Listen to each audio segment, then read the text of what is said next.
Hi everyone, आकाश दिस side. So last व्हिडिओमध्ये आपण लिनक्सच्या काही बेसिक कमांड्स बघितल्या सच एज टच, कॅट आणि मॅन कमांड, आणि त्याच्यासोबत आपण VI एडिटरचे बेसिक्स पण बघितले. त्याच व्हिडिओच्या शेवटी एक शेल स्क्रिप्ट रन करताना आपल्याला परमिशन रिलेटेड एक एरर आला होता. त्याचंच कंटिन्युएशन आपण ह्या व्हिडिओमध्ये करणार आहोत. सो जर तुम्ही लास्ट व्हिडिओ बघितला नसेल तर तो नक्की बघा, आणि जर चॅनलवर फर्स्ट टाइम येत आहे किंवा जर सबस्क्राईब केलं नसेल तर consider सबस्क्रायबिंग. Without further due let's get started with this one. So लिनक्समध्ये प्रत्येक फाईल आणि फोल्डरसाठी 3 परमिशन असतात. एक तर ओनर ही एक परमिशन असते, नंतर ग्रुप म्हणून एक असते आणि अदर्स म्हणून एक असते. ओनर म्हणजे काय की ही पर्टिक्युलर फाईल आणि फोल्डर कोणता युजर ओन करतोय आणि त्याला कोणत्या परमिशन आहेत. त्याच्यानंतर जर एखादा युजर एखाद्या कॅटेगरीमध्ये येत असेल किंवा एखादा युजर एखाद्या ग्रुपमध्ये ॲडेड असेल तर ह्या फाईल आणि फोल्डर्सला ह्या ग्रुपच्या पण परमिशन असू शकतात. आणि तिसरी कॅटेगरी येते अदर्स, म्हणजे काय की ह्या 2 कॅटेगरी ओनर आणि ग्रुप ह्या 2 कॅटेगरी सोडून बाकी जेवढे पण युजर्स असतील तेवढे सगळे अदर ह्या कॅटेगरीमध्ये येतात. सो हे तर झालं थिअरी पार्ट. आता हे प्रॅक्टिकली बघण्यासाठी let's go to EC2 instance. So आता मी आहे AWS मध्ये माझ्या EC2 इन्स्टन्समध्ये. जर इकडे मी ls-l ही कमांड जर रन केली तर तुम्हाला इथे demo.sh दिसेल, help.txt दिसेल आणि त्याच्यासोबत एक myrepo नावाचा एक फोल्डर दिसेल. आणि त्याच्यासोबत इकडे काहीतरी एक रॅन्डम कॅरेक्टर्स दिसतील. युजली ॲज अ फ्रेशर किंवा ॲज अ बिगिनर आपण ह्या गोष्टी ज्या आपण एक गिबरिश किंवा काही रॅन्डम व्हॅल्यू दिलेले आहे तर त्या व्हॅल्यू आपण इग्नोर करतो. बट ह्याच खूप इम्पॉर्टंट गोष्टी आहेत. कशा? चला ते बघूया. टू समराईज, आपल्याकडे लिनक्समध्ये एखाद्या फाईल किंवा फोल्डरसाठी आपल्याकडे ओनरची परमिशन असते, ग्रुपची परमिशन असते आणि अदरची परमिशन असते. ह्या ज्या परमिशन्स आहेत त्या कुठल्या कुठल्या टाईपच्या असू शकतात? त्या असू शकतात रीड, राईट आणि एक्झिक्यूट. ज्यावेळेस आपण एखाद्या फाईलची गोष्ट करतो त्यावेळेस जर परमिशन असेल तर ती फाईल आपण रीड करू शकतो किंवा त्याच्यामध्ये काही अपडेट करू शकतो किंवा ती फाईल एक्झिक्यूट करू शकतो. आणि when we talk about a folder, तर त्या फोल्डरच्या आतमधला कंटेंट आपण बघू शकतो. त्या फोल्डरमध्ये आपण नवीन फाईल्स किंवा फोल्डर क्रिएट करू शकतो. आणि एक्झिक्यूट म्हणजे त्या फोल्डरमध्ये काही जर ऑपरेशन करायचं असेल तर ते देखील करू शकतो. आता आपल्या केसमध्ये आपण हा जो myrepo बघितला होता EC2 इन्स्टन्समध्ये, त्याच्यामध्ये आपल्याला खूप साऱ्या गोष्टी दिसतात. इथे काहीतरी एक रॅन्डम कॅरेक्टर्स आहेत, त्याच्यानंतर इकडे काहीतरी आहे, इथे काहीतरी आहे आणि त्याच्यानंतर एक क्रिएशन डेट आहे. सो आता ह्याचं एक्सप्लेनेशन बघूया आपण. ऑलराईट, सो लेट्स अंडरस्टँड की हा जो गिबरिश पार्ट इकडे दिलेला आहे हा नक्की काय सिग्निफाय करतो. सो इथे जर तुम्ही ऑब्झर्व केलं तर पहिला लेटर आहे D, which is directory. So directory म्हणजे काय की आपण जे एक्झाम्पलमध्ये बघितलं ते myrepo म्हणजे एक फोल्डर होता, तोच फोल्डर इकडे सिग्निफाय करतो. D म्हणजे एक रेपॉझिटरी किंवा फोल्डर, आणि इथे जर इनिशियली जर हायफन असेल तर ती असेल एखादी फाईल. त्याच्यानंतर जे 3 लेटर जे आहेत RWX, हे 3 लेटर म्हणजे काय की ह्या पर्टिक्युलर फोल्डरला किंवा ह्या पर्टिक्युलर रेपॉझिटरीला ओनरचे कोणते कोणते परमिशन आहेत.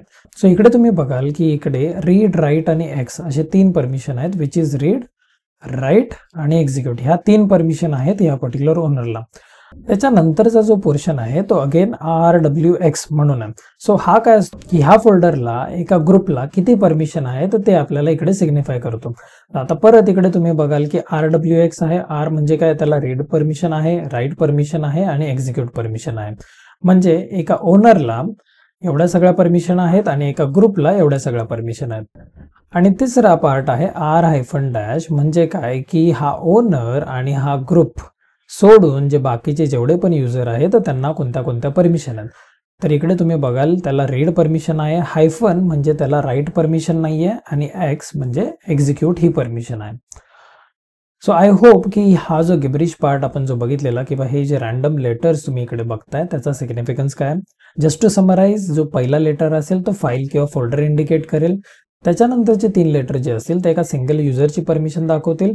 त्याच्यानंतरचे पुढचे 3 लेटर तुम्हाला ग्रुपची परमिशन दाखवतील आणि उरलेले शेवटचे 3 लेटर आपल्याला अदर युजर्स किंवा जे ग्रुप किंवा ओनर नाहीये त्या सगळ्या युजर्सना कोणती परमिशन आहे हे डिस्क्राईब करतं. सो आय होप की हा फंडा क्लिअर झालेला असेल. आता हे जे एक्झाम्पल आपण बघितलं ते होतं रेपॉझिटरीच्या केसमध्ये.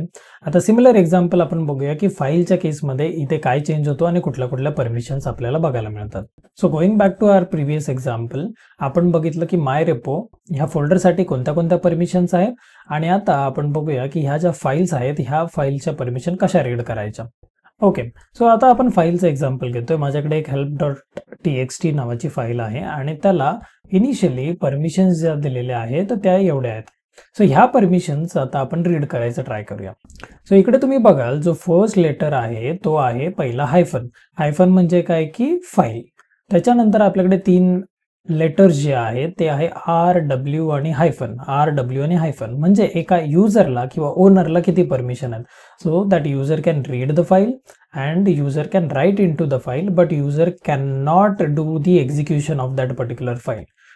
ठीक आहे. त्याच्यानंतर आपल्याकडे आहे ग्रुपच्या परमिशन. ग्रुपच्या परमिशनसाठी नेक्स्ट 3 कॅरेक्टर्स आपण घेतो जे आहेत परत RW आणि डॅश. आता RW डॅश मध्ये अगेन रीड परमिशन आहे ग्रुपला, त्याच्यानंतर राईट परमिशन आहे आणि एक्झिक्यूटची परमिशन नाहीये. आणि जो शेवटचा सेक्शन आहे त्या सेक्शनमध्ये हे दोन्ही सोडून जे पण युजर्स अवेलेबल असतील त्या युजर्सना कोणती परमिशन आहे R-हायफन. म्हणजेच काय की ते रीड करू शकतात बट ते त्या फाईलमध्ये राईट नाही करू शकत आणि ते एक्झिक्यूट देखील नाही करू शकत. So this is the difference between folder permission and file permission. I hope तुम्हाला हा कॉन्सेप्ट समजला असेल. इनिशियली खूप कॉम्प्लिकेटेड वाटतात गोष्टी बट ज्यावेळेस तुम्ही क्लोजली ह्या गोष्टी ऑब्झर्व करता किंवा ज्यावेळेस तुम्ही प्रॅक्टिस कराल त्यावेळेस तुम्हाला इझिली ह्या परमिशन रीड करता येतील. आता हे तर झालं परमिशन रीड कशा करायच्या. आता जर आपल्याला परमिशन जर चेंज करायच्या असेल तर आपण कशा करू शकतो. सो परमिशन चेंज करण्यासाठी आपल्याकडे 2 कमांड्स आहेत लिनक्समध्ये विच इज chmod आणि chown. chmod काय करतं की त्याची ओनरशिप चेंज करतं आणि chmod काय करतं की त्याची एक्झॅक्ट परमिशन चेंज करतं. सो लेट्स सी की chown कमांड कशी वर्क करते. ऑलराईट, सो आता आपण बघूया की chown कमांड ही कशी यूज करायची. सो ती यूज करण्यासाठी आपण एक एक्झाम्पल घेऊ की help.txt ह्याची परमिशन चेंज करूया. म्हणजेच काय की ह्या फाईलला आपण दुसऱ्या युजरची परमिशन देऊया की दुसरा युजर ह्या फाईलला ॲक्सेस करू शकतो. सो ते करण्यासाठी पहिला मी एक युजर क्रिएट करतो. sudo user add -m. -m काय करेल की ह्या युजरची एक होम डिरेक्टरी क्रिएट करेल. त्याच्यानंतर मी -s देतो जे काय करेल की ह्याच्यासाठी एक डिफॉल्ट शेल क्रिएट करेल आणि त्याच्यासाठी मी देतो bin/bash आणि मग युजरचं नाव लेट्स से आकाश. आता हा एक युजर क्रिएट झालेला आहे आणि मग मी या फाईलचा ओनर चेंज करतो. तो करण्यासाठी मी काय करेन sudo chown मग युजर नेम आणि मग ज्या फाईलची मला परमिशन चेंज करायची आहे ती की आपल्या केसमध्ये help.txt. आता हे केल्यानंतर मी पुन्हा ls-l जर केलं तर तुम्ही बघाल की इकडे ह्या फाईलला आता आकाश ही ह्या युजरची परमिशन आलेली आहे. आता हे जर मला ग्रुपची परमिशन चेंज करायची असेल तर मी काय करेन की पहिला एक ग्रुप ॲड करूया. sudo group add let's say developer नावाचा एक ग्रुप क्रिएट केलेला आहे मी ॲड करतो आणि त्याच्यानंतर sudo chown आणि मग डेव्हलपर आणि मग माझ्या फाईलचं नाव. ओके, इकडे आपण सेमिकोलन मिस केला. sudo chown आणि त्याच्यानंतर डेव्हलपरच्या आधी आपल्याला कोलन द्यावा लागेल आणि त्याच्यानंतर प्रेस एंटर. सो हे केल्यानंतर मी पुन्हा ls-l करतो आणि तुम्ही बघाल की इकडे आपला ओनर पण चेंज झालेला आहे आणि त्याच्यासोबत ग्रुप पण चेंज झालेला आहे. आता हेच जर तुम्हाला दोन्ही कमांड युजर आणि ग्रुप एक साथ जर चेंज करायचे असेल तर कसं करणार. Let's try it for demo.sh. Me clear करतो. क्लिअर करून sudo chown मग माझा आकाश नावाचा युजर आहे आणि त्याच्यासोबत डेव्हलपर नावाचा ग्रुप आहे आणि मला demo.sh चा ओनर चेंज करायचा आहे. याच्यानंतर मी एंटर प्रेस करतो आणि अगेन ls-l आणि तुम्ही बघाल की एक साथ आपण त्याचा ओनर पण चेंज केलेला आहे आणि त्याचा ग्रुप देखील चेंज केलेला. So this is how we can use the chown command to change the owner of a specific file. आता नेक्स्ट अप आहे ती chmod command. So let's understand how chmod command works and what all things which we need to understand the chmod command. Okay, so to understand chmod, first we need to understand the Linux scoring system.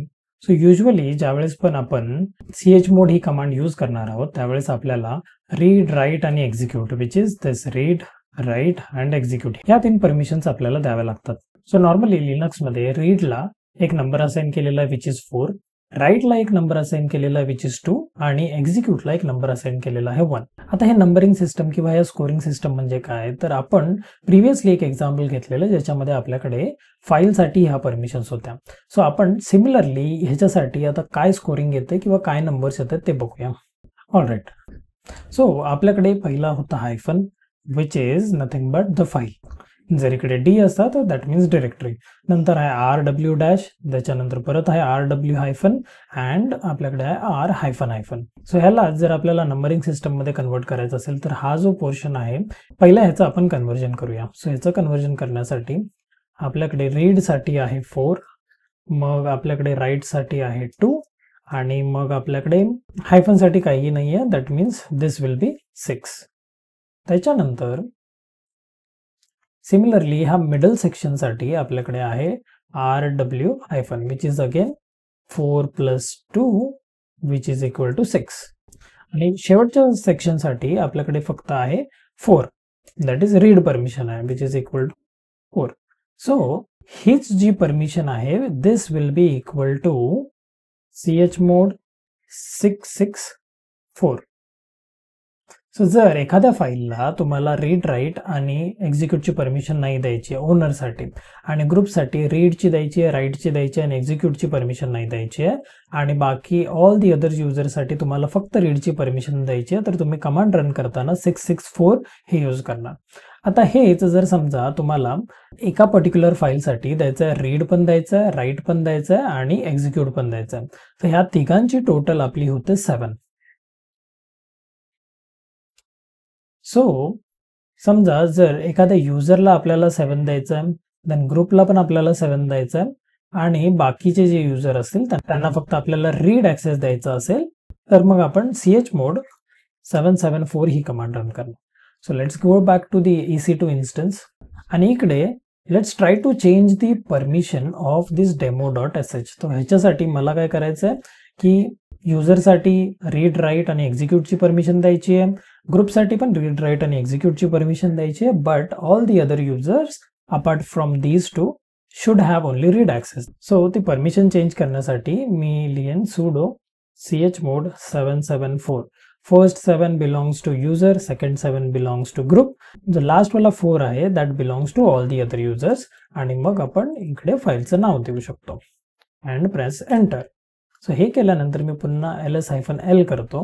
तर तुम्ही बघाल इकडे की जो युजरची permission आहे ती read write and execute आहे, देन जी ग्रुपची परमिशन आहे ती रीड राईट अँड एक्झिक्यूट आहे, बट जी ऑल दी अदर युजर्स आहे त्याला फक्त एक रीडच ऍक्सेस आहे. सो आय होप तुम्हाला chmod यूज करून परमिशन कशी चेंज करायची हे समजलं असेल. आणि हेच जर मला या demo.sh ला युजरसाठी पण, ग्रुपसाठी पण अँड ऑल दी अदर युजरसाठी पण सगळ्या परमिशन जर द्यायच्या असतील तर मी एक्झिक्यूट करेन sudo chmod 777, 7 for user, 7 for group and 7 for all the other users आणि मग फाईल नेम. आणि मग जेव्हा तुम्ही ls-l कराल त्यावेळेस तुम्हाला दिसेल की ग्रुपसाठी, युजरसाठी आणि ऑल दी अदर युजरसाठी आपल्याकडे रीड राईट आणि एक्झिक्यूट ह्या तिन्ही परमिशन आहेत. सिमिलरली हे सेम ऑपरेशन आपण एखाद्या फोल्डरसाठी किंवा एखाद्या रेपॉझिटरीसाठी पण करू शकतो. फॉर एक्झाम्पल इकडे MyRepo नावाचा एक फोल्डर आहे, जर मला ह्याची परमिशन चेंज करायची असेल तर sudo chmod 774 म्हणजे युजरला पूर्ण ऍक्सेस आहे, ग्रुपला पूर्ण ऍक्सेस आहे, but all the others will not have any access to it. That means फक्त रीड ओनली ऍक्सेस असेल, त्याच्यामध्ये ते नवीन फाईल क्रिएट करू शकणार नाहीत. आणि त्याच्यानंतर MyRepo हे केल्यानंतर जेव्हा तुम्ही ls-l कराल त्यावेळेस तुम्हाला दिसेल की ह्याची परमिशन चेंज झालेली आहे. So this is how you can control all the permissions using chmod and chown commands. So usually ज्यावेळेस तुम्ही एखाद्या ऑर्गनायझेशन मध्ये काम करता त्यावेळेस इट इज ॲडवायझेबल की तुम्ही सगळ्याच परमिशन प्रत्येक युजरसाठी देऊ नका. फॉर एक्झाम्पल जर तुम्हाला माहिती आहे की ह्या युजरला किंवा ह्या पर्टिक्युलर माणसाला हा ऍक्सेस नसला पाहिजे तर तुम्ही तो ऍक्सेस फक्त स्वतःपुरताच ठेवायला हवा आणि बाकी सगळ्या युजरसाठी त्या पर्टिक्युलर फोल्डरचा किंवा त्या पर्टिक्युलर फाईलचा ऍक्सेस तुम्ही डिसेबल करायला हवा. सो आय होप तुम्हाला chown आणि chmod ह्या दोन्ही पण कमांडचा यूज केस समजला असेल. आता coming back to our example where we created this demo.sh. So ह्या एक्झाम्पल मध्ये ज्यावेळेस आपण ./demo.sh हे रन करायचं ट्राय करत होतो त्यावेळेस आपल्याला परमिशन डिनाईड येत होती. आता त्याचं रिझन आपल्याला समजलेलं आहे की जर तुम्ही हा ऑब्झर्व केला तर युजरला फक्त रीड आणि राईटचीच परमिशन आहे, एक्झिक्यूटची परमिशन नाहीये.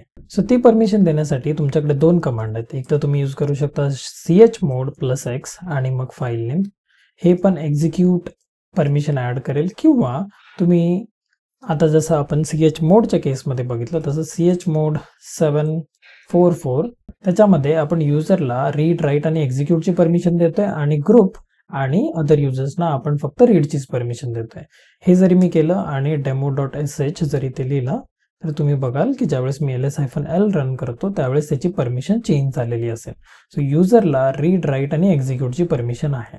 आणि आता जर मी पुन्हा .demo.sh जर रन केलं तर तुम्हाला दिसेल त्याचा output. That means this file can be executed as a program. So I hope तुम्हाला लिनक्समध्ये फाईल परमिशन्स कशा हँडल करायच्या हे आता समजलेलं असेल. अशाच अजून व्हिडिओ बघण्यासाठी चॅनलला नक्की सबस्क्राईब करा आणि मेक शुअर की तुम्ही ह्या व्हिडिओचा फीडबॅक, जर तुम्हाला व्हिडिओ समजलाय किंवा नाही समजला ह्याचा एक फीडबॅक कमेंटमध्ये नक्की द्याल. तुमच्या कमेंट आणि लाईक ह्या दोन गोष्टीमुळेच हा व्हिडिओ जास्तीत जास्त लोकांपर्यंत पोहोचू शकतो आणि चॅनलला ग्रो होण्यासाठी देखील थोडीफार हेल्प होईल. सो आय होप की ज्यांनी पण चॅनलला सबस्क्राईब केलं नसेल ते चॅनलला नक्की सबस्क्राईब करतील आणि आतापर्यंत जसा सपोर्ट दाखवत आला तसाच सपोर्ट पुढे देखील दाखवाल. So this was it from my side. I will see you in the next one.